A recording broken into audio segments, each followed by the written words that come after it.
그런데 이러한 것을 누락하게 될 경우에 차후의 분쟁으로 해결하는 것은 매우 어렵고 많은 비용이 소모될 것입니다.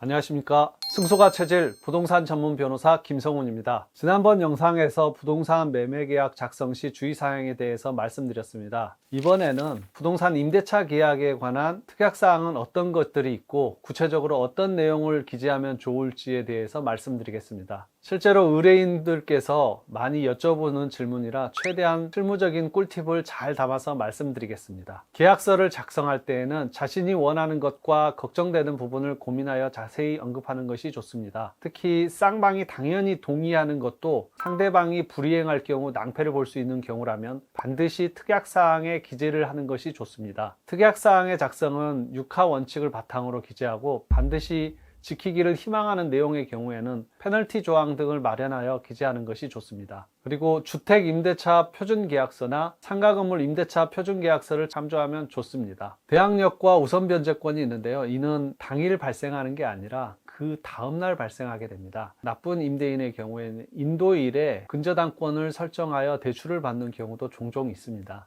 이러한 문제를 방지하기 위해서 권리관계를 유지하도록 하는 조항이 필요합니다. 구체적으로 살펴보면 임대인은 계약 시 등기부 등본상의 권리관계를 잔금일에 2일까지 유지하기로 한다. 이를 위반할 경우 임차인은 계약을 해지할 수 있으며 임대인은 지급받은 임대보증금 전액을 임차인에게 반환해야 한다. 이와 관련하여 발생하는 손해는 임대인이 부담한다 라는 정도의 특약을 넣을 필요가 있습니다. 그리고 당해세나 이미 법정 기일이 도과한 세금의 경우에는 임차인의 우선 하는 효력이 있습니다. 따라서 임대차 계약서에 임대인은 국세나 지방세 등의 이자 체납 내역을 임차인에게 고지해야 된다. 만일 임대인이 세금 체납이 확인되는 경우 잔금일 이전까지 체납액 전액을 상환해야 하고 만약 이를 해결하지 못할 시 계약은 무효로 하고 임대인은 임차인으로부터 지급받은 금원을 즉시 반환한다 라는 정도의 특약을 넣는 것이 좋을 것입니다. 전세자금 대출을 받아서 전세보증금을 지급하는 경우가 많이 있습니다. 이러한 상황에서는 본 계약은 임차인의 전세자금 대출 실행을 전제로 하는 것이고 임대인은 임차인의 전세자금 대출에 동의하며 적극 협조한다. 임차인의 전세자금 대출이 불가할 경우 쌍방은 계약을 해지할 수 있고 임대인은 임차인이 지급한 금원을 즉시 전액 반환한다 정도의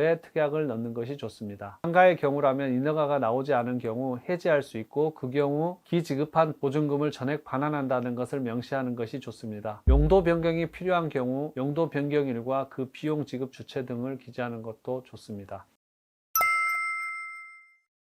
전세보증보험을 가입해야 되는 경우가 있습니다. 이때는 임대인은 임차인의 전세보증보험 가입을 위한 절차에 적극 협조하며 임대인의 문제 또는 임차 목적물의 하자로 인한 보증보험 가입 미승인 시 본 계약은 무효로 한다. 이 경우 임대인은 임차인이 지급한 보증금을 전액 즉시 반환한다 라는 특약을 넣는 것이 좋을 것입니다. 수리 및 하자 관련 특약도 넣어야 할 사항입니다. 입주 전 발생한 하자 또는 입주 시 약속된 수리, 장판 도배 등의 내용 및 그 시점을 기재해야 하는 것이 좋습니다. 이를 이행하지 않을 경우 비용 청구가 가능하다는 것도 명시하면 좋을 것입니다. 그리고 임대인의 입장에서는 수리가 불필요한 하자에 대한 고지 및 확인 사항을 기재하는 것도 좋습니다. 임차인이 입주 후 발생하게 될 것으로 예상되는 수리 품목에 대해서 임대인이 부담할 부분과 임차인이 부담할 부분을 구체적으로 나누어서 기재하는 것도 좋을 것입니다. 상가의 경우 인테리어가 있는 경우 인테리어 후 원상 복구에 관한 조항을 삽입하는 게 좋습니다. 이 경우 원상 복구의 시점과 그 범위, 만약 미이행하였을 경우에 그에 대한 위약 금액도 명시하는 것이 좋을 것입니다.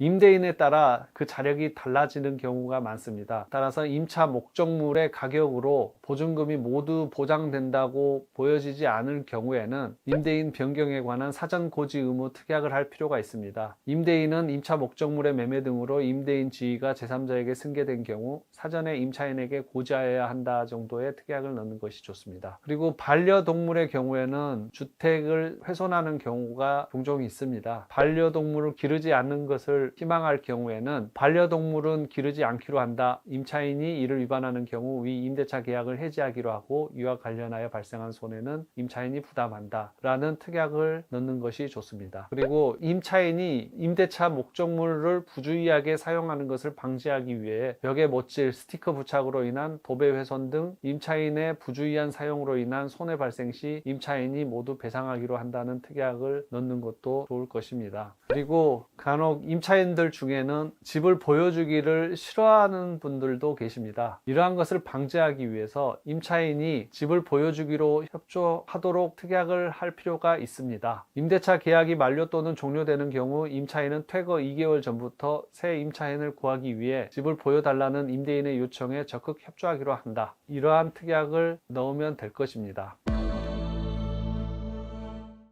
이상으로 임대차 계약 시 특약사항으로 고려해야 할 10가지 사항에 대하여 알아보았습니다. 이와 같이 계약서 작성 시 유의해야 될 사항이 매우 많습니다. 그런데 이러한 것을 누락하게 될 경우에 차후의 분쟁으로 해결하는 것은 매우 어렵고 많은 비용이 소모될 것입니다. 따라서 계약서를 작성하기 전에 법률적인 상담이 필요하시다면 미리 부동산 전문 변호사와 상담하시기를 권해드립니다. 감사합니다.